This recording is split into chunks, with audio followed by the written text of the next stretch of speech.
Welcome to some very famous people you've never really heard of. Bite-sized biographies of the famous, the infamous, and the quirky in less than an hour. My name is Philip D. Gibbons, and there is more information about me, this podcast, and a bibliography at someveryfamouspeople.com. There are also photographs of many of the individuals mentioned in this podcast. At the conclusion of part 2 of this presentation, there will be additional suggestions concerning further information about today's subject, Frida Kahlo.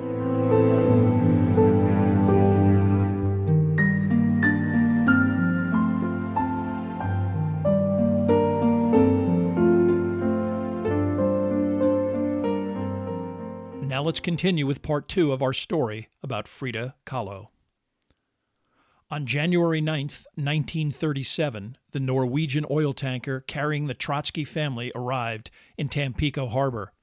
Aware that Stalin had purged and executed many of Trotsky's former political associates, both he and his wife were wary of leaving the ship and initially refused to go ashore until they were able to meet with those they knew to be supporters. Eventually, a small boat provided by the Mexican government approached, and clearly visible were sympathetic and familiar American Trotskyites, journalists, government officials, and Frida Kahlo. Unfortunately, Diego Rivera, perhaps the man most responsible for obtaining Trotsky's access to Mexico, was hospitalized with eye and kidney issues and was unable to witness this dramatic moment. As Trotsky and his wife walked down the gangplank of the pier, Frida Kahlo was right behind them. Although he was in Mexico, Leon Trotsky had no illusions about the danger surrounding him and his family. The Mexican government provided a special train that left with the entourage at night, conveying the party to a secret stop on the outskirts of Mexico City. Frida's father and sister vacated La Casa Azul to allow the Trotskys to live there. Diego Rivera coordinated security with both servants and the police to protect the exiled communist, and because neither Trotsky or his wife spoke Spanish, Frida Kahlo would serve as an aide and advisor. Not intimidated by Stalin's ferocious attitude, Trotsky immediately continued his political activity, criticizing his guilty in absentia verdict during recent Stalinist show trials and demanding the formation of an international commission to rebut the evidence presented. This six-man commission, headed by American educator John Dewey, would convene in the Casa Azul on April 10, 1937. The entire session witnessed by both Frida and Diego Rivera. Ultimately, Trotsky dazzled this commission with his rhetorical skill, and when testimony was conducted, he was officially vindicated in a 400-page document that summarized the Dewey Commission findings. Trotsky's speeches were forwarded to New York and read publicly at venues attended by American communists. In the Kremlin, Joseph Stalin must have realized that his political foe would require a much more emphatic response. Initially, Trotsky and Rivera grew quite close. Rivera the only individual that did not require an appointment and the only person that Trotsky would interact with alone. Frida and Diego would frequently dine with the Trotskys and take day trips into the mountains near Taxco. And the inevitable happened. Frida was greatly attracted to Trotsky from the outset and began a seduction that probably did not require a great deal of effort. Trotsky's wife, Natalia, was 55 and quite frumpy, especially when compared to the exotic, sensuous 29-year-old Frida. Frida and Trotsky would meet at her sister Christina's home for what ultimately became a passionate but brief affair. Although Diego Rivera was not aware of this development, Trotsky's wife certainly was, frequently being left behind while her spouse pursued the much younger woman. By July 1937, Frida decided to break things off, despite a lengthy letter from Trotsky begging her not to do so. Frida was unmoved, telling a friend that she was tired of El Viejo, the old man. Still, on the anniversary of the Russian Revolution, she would paint a self-portrait dedicated to, quote, Leon Trotsky, with all my love, 7th of November, 1937, unquote. After the drama of the affair with Trotsky concluded, Frida settled down to one of the more artistically productive periods of her life. A small exhibition in a Mexico City gallery would lead to her first American exhibition at the Julian Levy Gallery in New York. Frida would also record the first sales of her work to the film star Edward G. Robinson in mid-1938. Robinson initially came to see Rivera's work and ultimately paid $200 apiece for 4 of Frida's paintings, which Rivera surreptitiously showed him while Frida was entertaining Robinson's wife elsewhere. This was an unfortunate aspect of Frida's approach to her art. She never pushed for shows, exhibits, or sales, perhaps not wanting to diminish her husband, or perhaps not having the self-confidence to aggressively market her work. In October 1938, Frida went to New York to be present at the opening of her gallery exhibition. Rivera helped put together a guest list that included both Mr. and Mrs. Nelson and John D. Rockefeller, clearly an indication that neither artist held a grudge. This exhibition would be Frida's official artistic coming-out party, a statement that she was an artist in her own right and not just Diego Rivera's wife. André Breton, the French critic and surrealist, described her work as a ribbon around a bomb, a phrase that would be repeated in Time magazine's article about the exhibition. Frida also sold about half of the paintings that were exhibited, an impressive result. Wherever she went in the city, she caused a sensation with her vibrant Mexican couture. She also used her absence from Rivera's immediate presence to pursue several relationships with various men. From New York, Frida would also preside over another exhibit in Paris, although she found the experience relatively unpleasant by comparison. However, she would participate in an exhibition that brought her attention from curators at the Louvre, who would purchase and display a colorful self-portrait, making Frida Kahlo the first Mexican artist to achieve such prominence. Today, this painting hangs in the Museum of Modern Art at the Pompidou Center in Paris. While she was away, her husband had an unofficial falling out with Leon Trotsky. Diego Rivera was not the type to put up with such a pedantic and philosophically rigid ideologue. Rivera took the step of resigning from the Fourth International, the group some Trotskyite communists formed as an alternative to Stalinism. Eventually, Trotsky and his entourage would move out of the Casa Azul to another compound a few blocks away. At the request of his wife, Trotsky left behind the self-portrait given to him by Frida. The New York and Paris excursions of Frida seem to have fundamentally affected her relationship with Diego Rivera. Although the specific causes are unknown, Frida's affair with photographer Nicolas Muret possibly prompted Rivera's anger. The couple separated and then in November of 1939 officially divorced. Muret, whose iconic photographs of Frida are her most recognized images, and Kahlo engaged in a decade-long liaison that finally ended when Muret married his fourth wife. Diego may also have become aware of Frida's relationship with Trotsky and might have anticipated that a divorce would insulate them from any political or legal consequences resulting from the Russian exile's plight. Based on subsequent developments, Diego Rivera's divorce from his wife proved quite prescient. On May 24, 1940, an assassination team organized by Soviet secret police attempted to machine gun Trotsky and his family in the Russians' Koyoakan home. Both Trotsky and his wife hid under their bed and remained unscathed, the only injuries suffered by their grandson, who was wounded in the foot. Although the assassins were led by Mexican painter and communist David Alfaro Siqueiros, it was clear that such an effort would have only been orchestrated by much more sinister elements. Because of his split with Trotsky, Diego Rivera was suspected of being involved in the plot and decided to leave the country, heading for San Francisco. Frida remained behind in Mexico City. In the winter of 1939, she would be reintroduced to a Trotskyite sympathizer named Jacques Mornard. While in Paris, Mornard, who lived in the French capital at the time, claimed that he was moving to Mexico City and aggressively asked her to help secure him a home near hers and an introduction to Leon Trotsky. She refused, explaining that she and her husband had had a falling out with Trotsky and suggested he find a residence on his own. Mornard eventually made his way to Mexico, accompanied by his American girlfriend, Sylvia Agaloff, a trusted member of Trotsky's inner circle. It would take months, but Mornard, who routinely dropped Sylvia off at the Trotsky compound and did small favors for the entourage, eventually ingratiated himself into obtaining a personal meeting with the Soviet exile. Ostensibly, Trotsky was to review a political article that Mornard had written.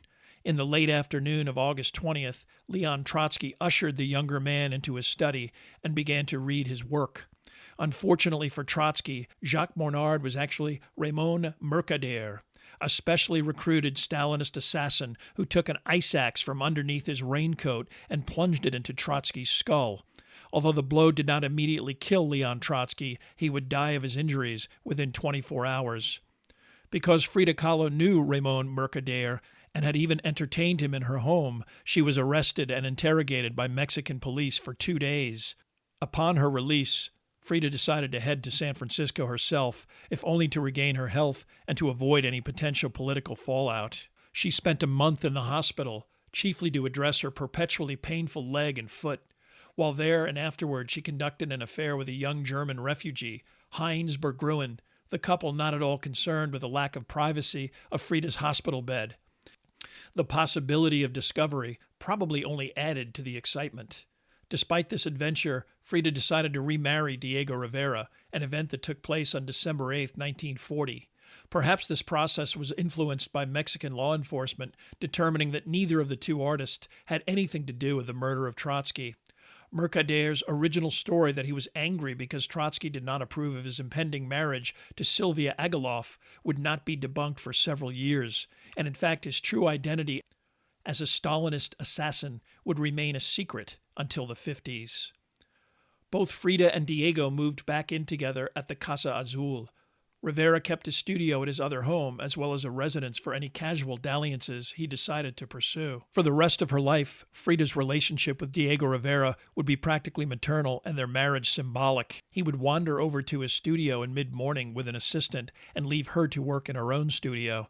Returning for a simple lunch, Frida would also toss back a few shots of an alcoholic spirit, although due to his health, Diego would abstain. In the afternoon, Rivera would return to his studio, and Frida might paint or amuse herself with various domestic chores or by merely relaxing in her garden. The household was reasonably pleasant until the death of Frida's father in April 1941, and the Nazi invasion of the Soviet Union brought a pervasive gloom to Frida's outlook. These external influences combined with her perpetual poor health to induce a melancholy atmosphere. To a friend, she wrote during this time period, "I believe the war will continue in its apogee for the whole of this year that will just be born tomorrow, and we cannot hope for very happy days. I don't have much to tell you because I live the simplest life you can imagine."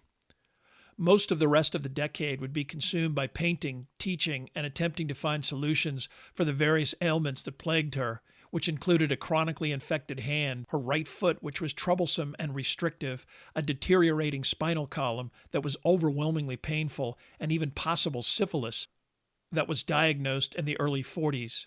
However, it would be during this time period that Frida would paint some of her most quintessential works.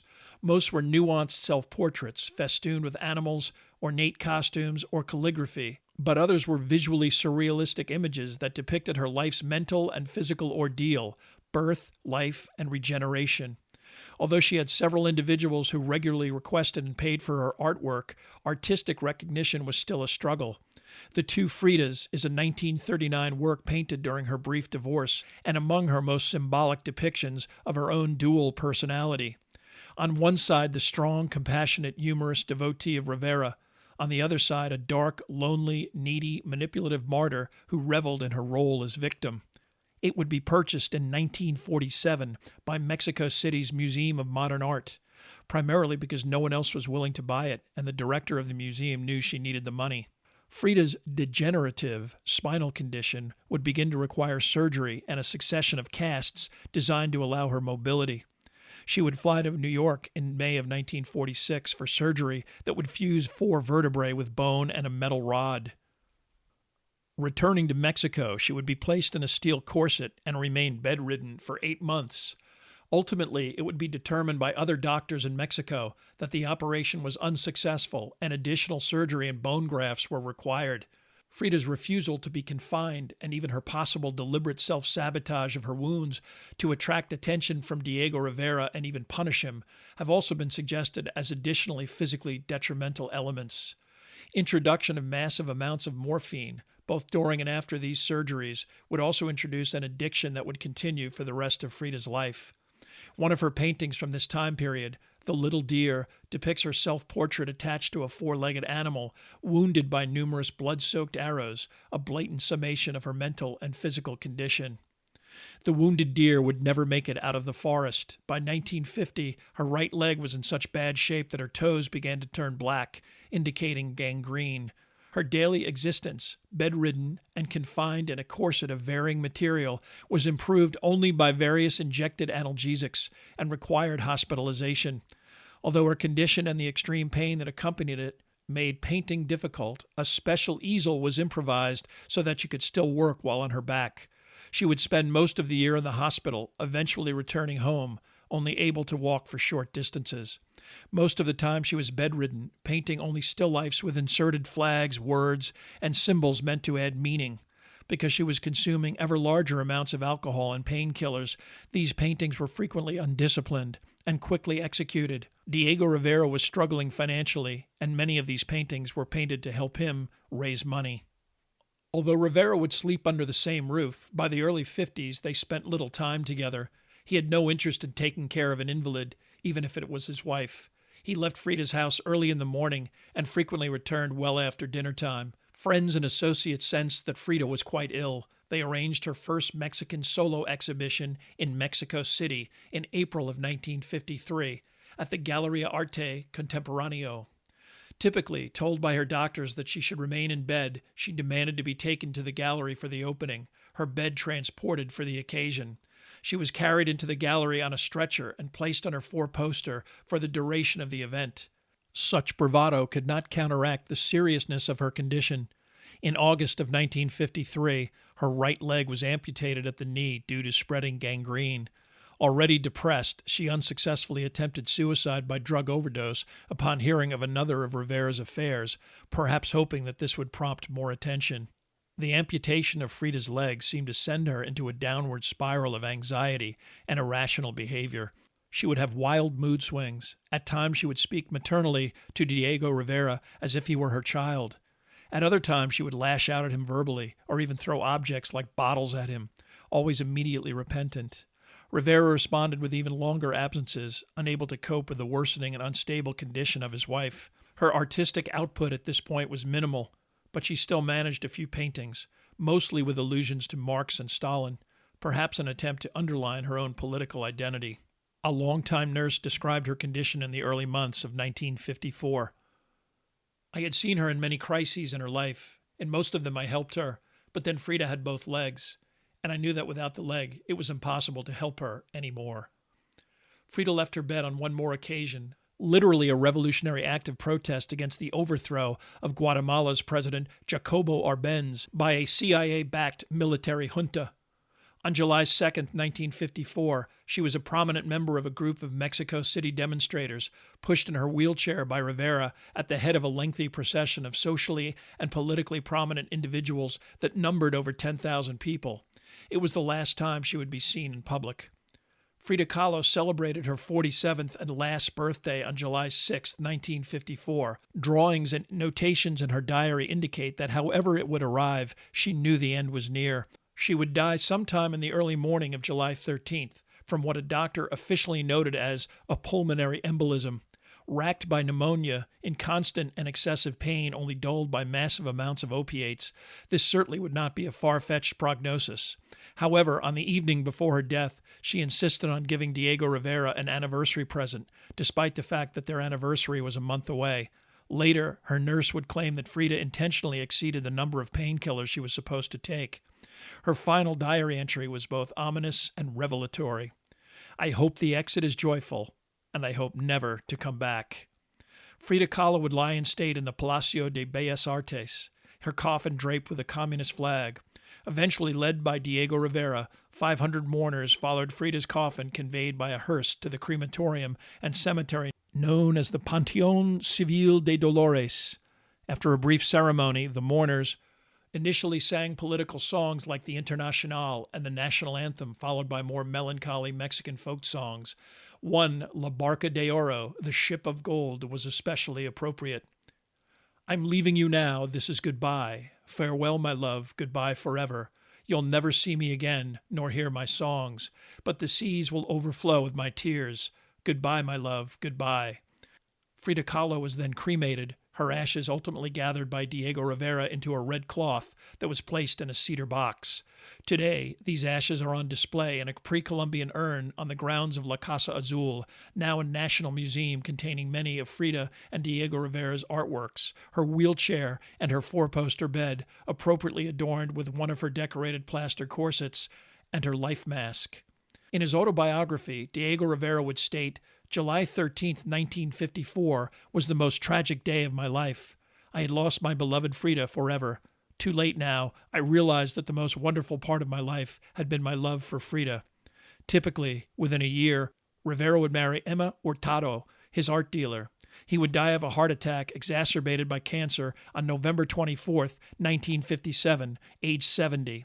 Rivera probably would not have anticipated that within a few decades, his wife's fame and artistic reputation would begin to eclipse his own legacy. Frida Kahlo's tragic life of physical suffering, romantic betrayal, her unique personality, and remarkable creativity made her evolving popular culture prominence inevitable.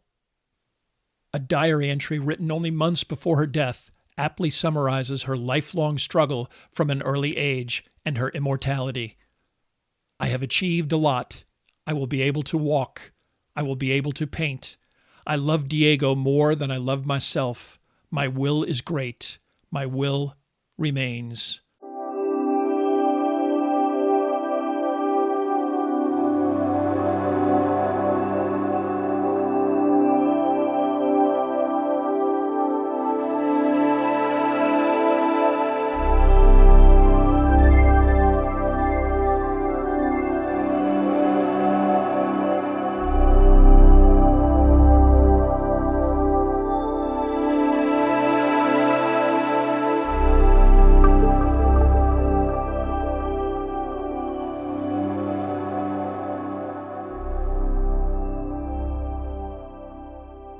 Thank you for listening to part 2 of this podcast about Frida Kahlo.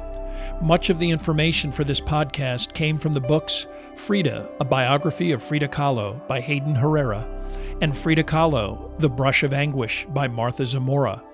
There are also additional photographs, bibliographical, and musical information at someveryfamouspeople.com. If you have enjoyed this presentation, please like us at our Facebook page, Some Very Famous People, and follow us on Twitter at Philip D. Gibbons. Also rate us on iTunes, and if you have the time, leave a brief review. A link is provided at the website.